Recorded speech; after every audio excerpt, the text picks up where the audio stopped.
Nous continuons le commentaire de cet épître au livre de Galates. Ce commentaire est écrit par le bien-aimé frère William Kelly. Nous sommes présentement à la deuxième partie de ce commentaire. Chapitre 1, petit 1, Introduction. Un coup d'œil, même très rapide, fait voir que le but de l'épître n'était pas tant d'affirmer la vérité, la justification par la foi, en contraste avec des œuvres de loi, que de la défendre plutôt contre les efforts de l'ennemi tendant à la mélanger avec des ordonnances et sous une autorité humaine. En d'autres termes, elle est l'antidote contre le poison de tous ceux qui judaïsent tout en confessant le nom du Seigneur. Dans l'Épître aux Romains, il s'agit plutôt de faire ressortir la vérité positive. Dans celle aux Galates, il s'agit de retrouver la vérité déjà enseignée et reçue, mais que l'ennemi cherchait à noyer en y introduisant la loi comme moyen auxiliaire de justification.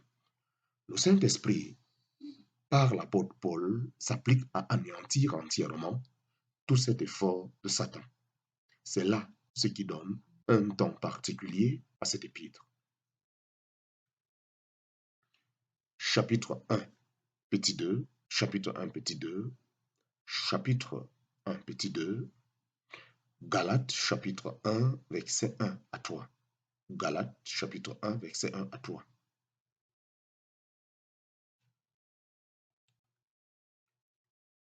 Nous lisons Galates chapitre 1, verset 1 à 3. Paul, apôtre, non de la part des hommes, ni par l'homme, mais par Jésus-Christ et Dieu le Père, qu'il a ressuscité dans les morts. Et tous les frères qui sont avec moi aux assemblées de la Galatie. Grâce et paix à vous de la part de Dieu le Père et de notre Seigneur Jésus-Christ. Commentaire. Chapitre 1, petit 2, sous 1, mal doctrinal et mal moral, Corinthiens par rapport aux Galates. Comme d'habitude, les premiers versets portent la marque de l'ensemble de l'épître. Ils montrent ce que le Saint-Esprit allait faire ressortir dans chacune de ses parties. Nous trouvons naturellement une série d'expressions extrêmement bien choisies, évitant les éléments hors sujet, de manière à révéler de façon condensée la pensée de Dieu quant à l'état de choses au milieu des églises de Galatie. C'est ce qui explique la relative froideur du ton de l'épître, la réserve, pouvons-nous dire, avec laquelle Paul leur parle. Je crois qu'il n'y en a aucun autre exemple où que ce soit dans le Nouveau Testament.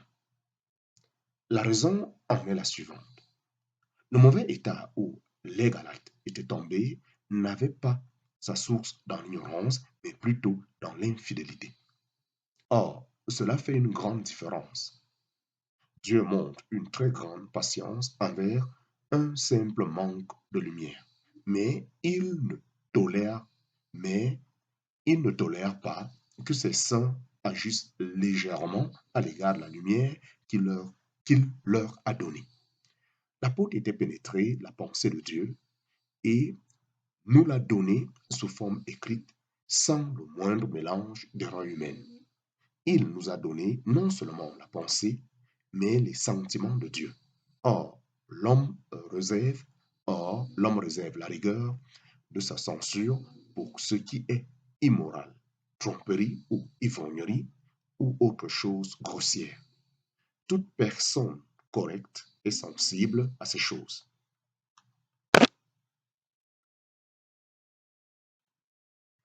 Mais les mêmes personnes qui se meuvent devant un scandale moral peuvent rester entièrement indifférents à un mal 1000 fois pire aux yeux de Dieu. La plupart des gens ressentent l'immoralité, en particulier parce qu'ils sont touchés eux-mêmes, tandis que dans ce qui touche le Seigneur, il leur faut toujours des exhortations énergiques et l'éclairage, la lumière de Dieu focalisée sur le point en question. Satan n'a pas tendance à mettre sur le tapis et l'erreur sans voile. Au contraire, il l'habille en général avec une certaine mesure de vérité pour attirer l'esprit. C'est ainsi qu'il séduit et amène les gens à refuser ce qui est bon et à choisir ce qui est mal. C'est Dieu qui nous apprend les sentiments que nous devons éprouver à l'égard du mal doctrinal. Comme preuve de ce que j'affirme, prenez l'épître aux Galates en comparaison avec celle aux Corinthiens. Si vous étiez entré dans une réunion à Corinthe, vous y auriez vu une foule de gens très fiers de leurs dons. Ils étaient charnels et faisaient étalage la puissance dont l'Esprit de Dieu les avait doués. Car on peut avoir un don réel de Dieu et l'employer tout à fait charnellement. À Corinthe, il y avait beaucoup de choses ouvertement scandaleuses.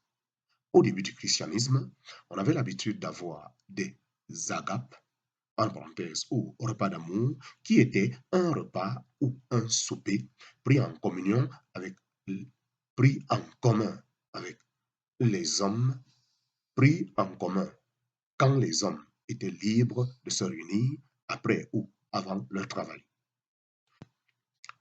À Corinthe et ailleurs peut-être, ils s'associaient cette agape à la scène du Seigneur. On peut bien comprendre qu'il y avait facilement de l'excitation.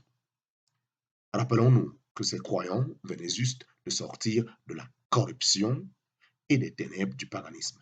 L'ivrognerie était très commune parmi les païens. Ils se faisaient même un point d'honneur de s'enivrer en l'honneur de leur Dieu. Il ne faut pas juger ces saints à Corinthe selon la lumière reçue depuis, d'autant plus que c'est en grande partie par les fautes des premiers chrétiens que nous avons appris ce qu'est la moralité chrétienne ou ce qu'elle devrait être. Ils étaient comme des petits enfants sortant des mains de leur nourrice. Leurs pas étaient faibles et chancelants. Il y avait trop souvent parmi eux des débordements de la nature comme ceux des païens. Il y avait en outre des partis parmi les saints. Les uns se rangeaient sous une bannière, les autres sous une autre. Ils suivaient des favoris. Certains étaient tombés dans des péchés notoires, d'autres se levaient pour revendiquer et défendre leurs droits et avaient des procès entre eux. Il y avait toutes sortes de relâchements dans leur marche. Tout cela se manifestait au milieu d'eux. L'état de choses morales était bien bas. Si nous n'avions pas l'écrit d'un apôtre à de telles personnes, nous aurions estimé absolument impossible qu'ils soient chrétiens. Tout au long de cet épître, l'auton reste à un haut niveau de sainteté avec une sainte condamnation de leurs péchés, et pourtant l'apôtre commence d'une manière très frappante, d'autant plus si l'on se rappelle l'état de ces croyants de Corinthe. Il commence par leur dire qu'ils étaient sanctifiés dans le Christ Jésus et saints appelés. Il leur parle aussi de la fidélité de Dieu qui les avait appelés à la communion de son Fils Jésus-Christ notre Seigneur. Quel contraste avec l'impulsion naturelle de nos esprits. Nous aurions été disposés à douter qu'aucun d'entre eux soit converti, sauf un tout petit nombre. Chapitre 1, petit 2, sous 2, Galates chapitre 1, verset 2, adresse, envoi de la lettre, froideur. Pour cela, nous lisons Galates chapitre 1, verset 2. Et tous les frères qui sont avec moi aux assemblées de la Galatie. Commentaire.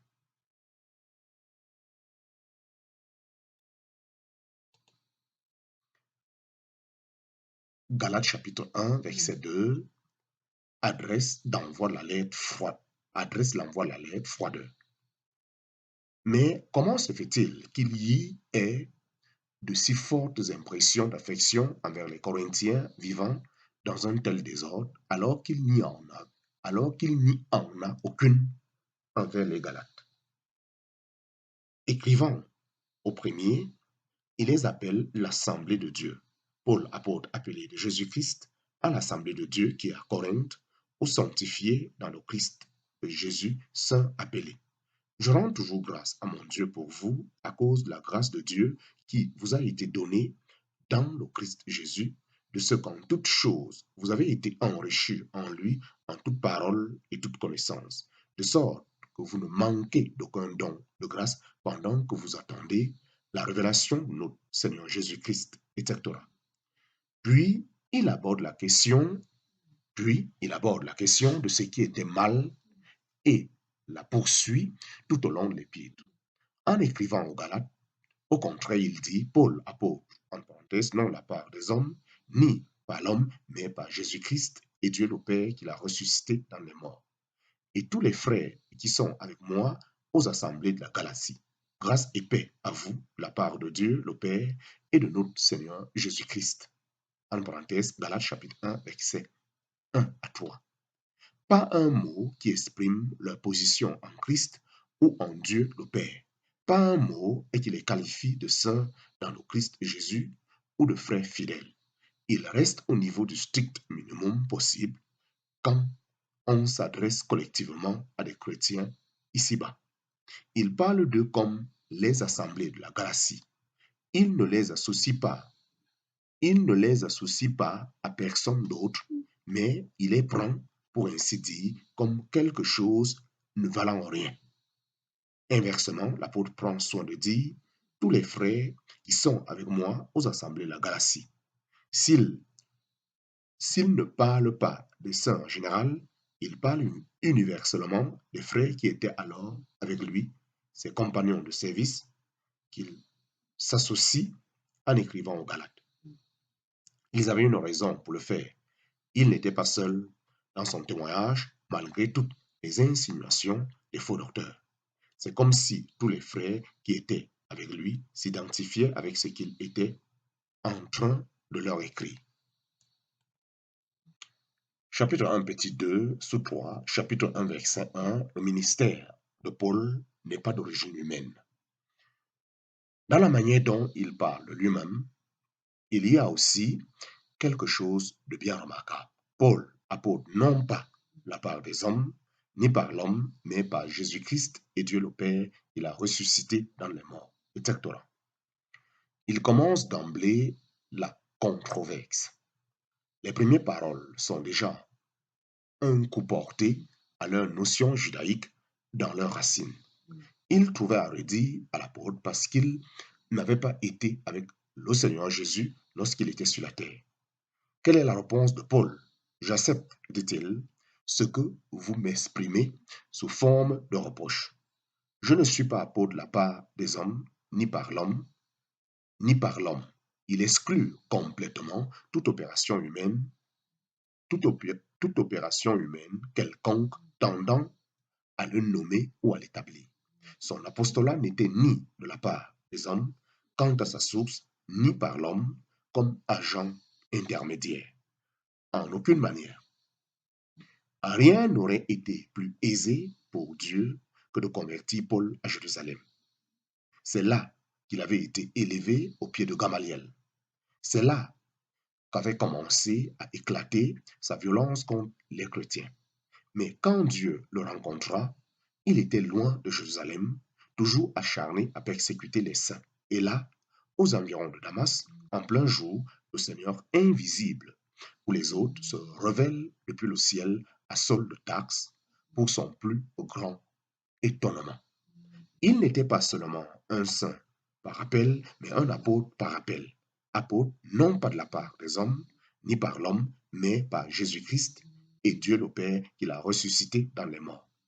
Et pour rendre la chose plus frappante encore, à son baptême, qui fut choisi par le Seigneur pour le baptiser, un disciple dont il ne nous a jamais parlé autrement et dont il est dit ici qu'il était pieux et résidait à Damas. Dieu mit un soin particulier à montrer que l'apôtre, appelé à une position éminente et importante, la plus importante fonction jamais occupée par aucun homme appelé à servir le Seigneur Jésus-Christ dans l'Évangile, de montrer, dis-je, que Paul avait été ainsi appelé sans intervention ni autorisation ni reconnaissance formelle de l'homme sous quelque forme que ce soit. Son baptême n'avait rien à faire avec sa qualité d'apôtre. On est baptisé comme chrétien, jamais comme apôtre. Paul était aussitôt allé en Arabie, il y avait prêché l'évangile et Dieu l'avait reconnu sur le champ comme serviteur de Christ dans l'évangile, sans aucune interférence humaine. Tel est, en réalité, le vrai principe du ministère, pleinement illustré dans l'appel et l'œuvre de Saul de Tarse, désormais l'esclave de Jésus.